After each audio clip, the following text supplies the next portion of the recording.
Hey guys, it's Dr. Justin Marchegiani here. Today's video is going to be on using immune support to enhance your immune system.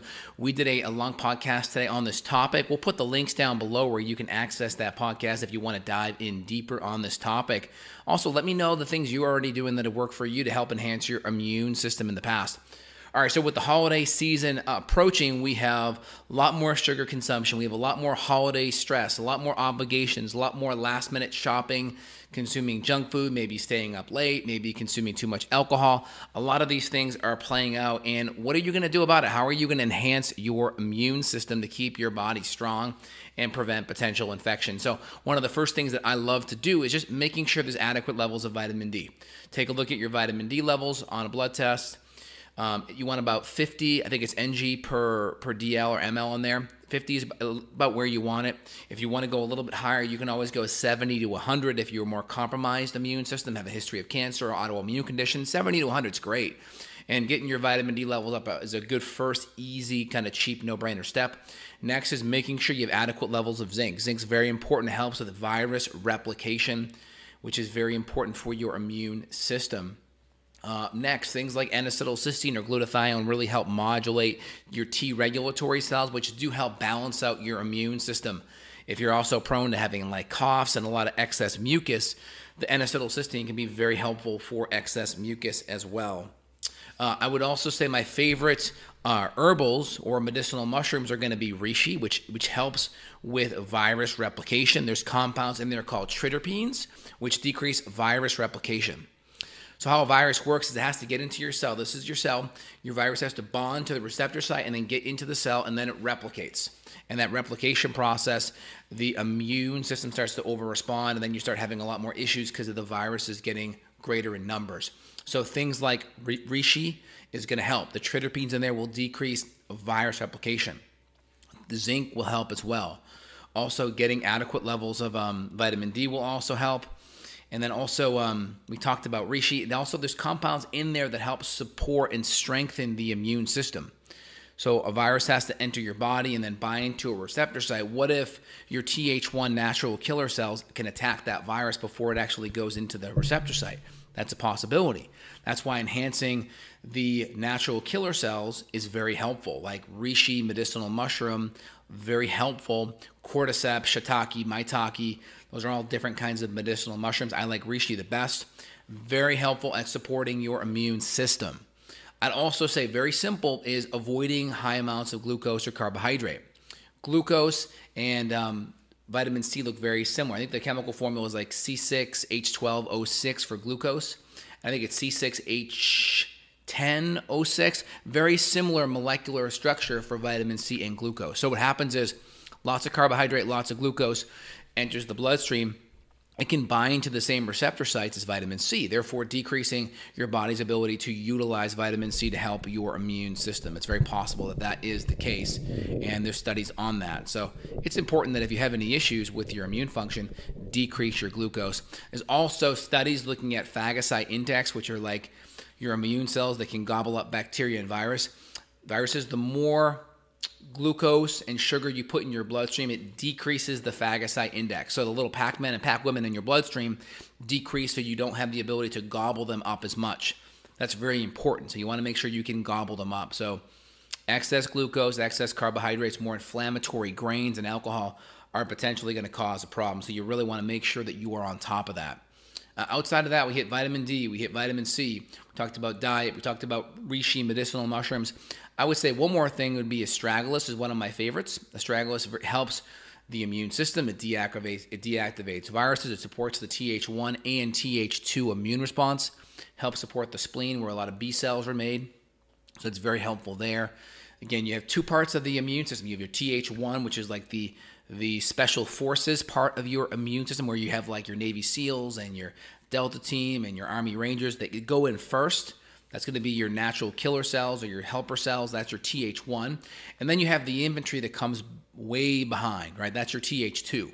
So having a good TH2 support to make healthy antibodies and also having a healthy TH1 support really helps you mobilize a great attack to go after any bacteria or viruses that could be a stressor on your immune system. Also add in some ginger too. Ginger is one of my favorite things. It helps with immune, lymphatic, drainage. It helps decrease viral adhesion, viruses adhering onto the mucous membranes and creating inflammation. So all of those things are possibilities that can make a big, big difference. And again, if you want to dive in deeper, take a look at that podcast below. I'll put the link there below. Make sure you subscribe. And if you want to dive in deeper with someone like myself, I'm available worldwide for clinical support. My colleagues are as well. I'll put the link below if you want to reach down and schedule.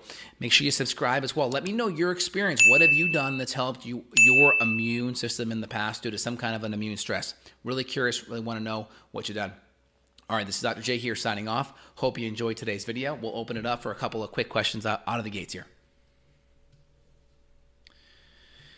All right. Dr. J, where can I get, the Matula tea. Oh, awesome question, Diane. Yeah, so justinhealth.com/Matula, METULLA. Let me just double check and make sure that's the right link. I'll do it for you live.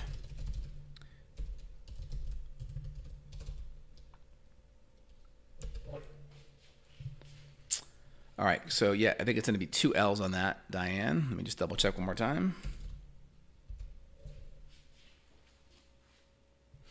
Email the office here, Diane. We'll get that link for you, but it's justinhealth.com/Matula, but there may be a spelling typo on that. So email us, Diane. I know we have some lingering H. pylori issues with yourself. Email the office and we'll take care of you. office@justinhealth.com. Excellent.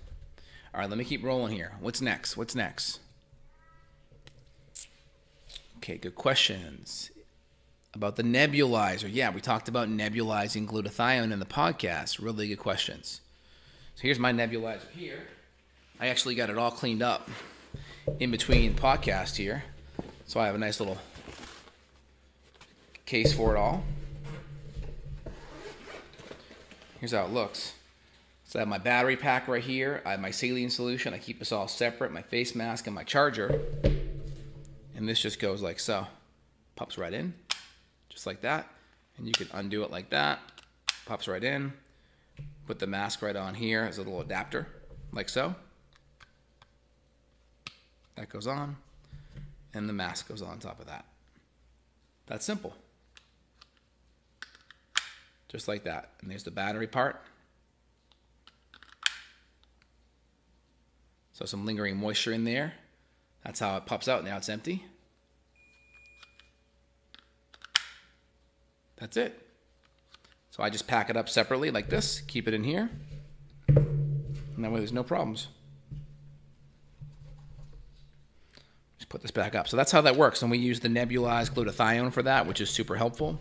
And then we use a clean saline solution. That way there's kind of minerals in there. It's kind of pH balanced, so it's not going to irritate your throat or nasal mucosa when you breathe it in. So very helpful. If you can't nebulize glutathione, would you recommend an oral reduced glutathione? Yeah, definitely. So you can do a liposomal glutathione, you can do a reduced glutathione, or you do the reduced one with the bicarbonate in there. justinhealth.com/glutathione. You can find the one from Theraturals. That's the link. justinhealth.com/glutathione. We'll put the link down below. This coconut milk, coconut flour, and other coconut products contain high amounts of histamine. I don't know about that. Anytime you start processing foods, histamine's a potential. Coconut oil should not be high in histamine, but it's possible with the more refined stuff it could be. So if you're having histamine issues, it's good to just cut out refined food in general for at least a week or two to see if you help. It helps, and then you add things back in one at a time. I heard you mention monolaurin this morning. Would you get the same or close to the same effect with MCT oil or coconut oil? No, you won't, because it's more therapeutic. It's kind of like MCT oil is like, what, 7x more MCT than 1 tablespoon of coconut oil, right? It's a concentration thing. So if you want a good monolaurin, I have one called Monolaurin Synergy. Monolaurin Synergy, that's a really good one. 6 to 9 capsules. That breaks up biofilms. It's very helpful. What would you consider a safe general dose of probiotics for gut infection? So 2 to 4 capsules on my ProBioFlora is excellent. That's a 16 species Lactobacillus bifidobacter infantis blend.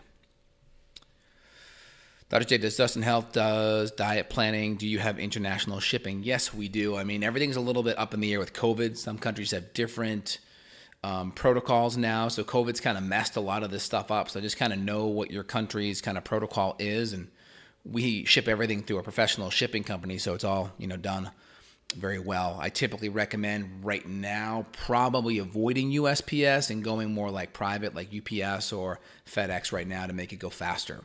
I'm just having a little bit of issues with countries and things getting lagged at customs. And then outside of that, yeah, we do a lot of diet planning. I mean, I keep it really simple. I have a lot of handouts and diet recommendation and meal prep and things like that. And then I also have a couple of meal services where they'll actually make the meals for you too, which is helpful. What other supplements are there besides charcoal to help with questionable meals? You could do activated charcoal. You could do bentonite clay as well. Those are all good things. You could always do some kind of a zeolite or a modified citrus pectin as well. I heard a chiropractor say that sugar can numb pain. I'm not sure about numbing it, but it can definitely irritate the nerves for sure. I mean, it can create oxidative stress and cause glycation. So I'm not sure about numbing the pain. I think it can drive more inflammation overall, but I'm not sure the context of what they mean by numbing it though.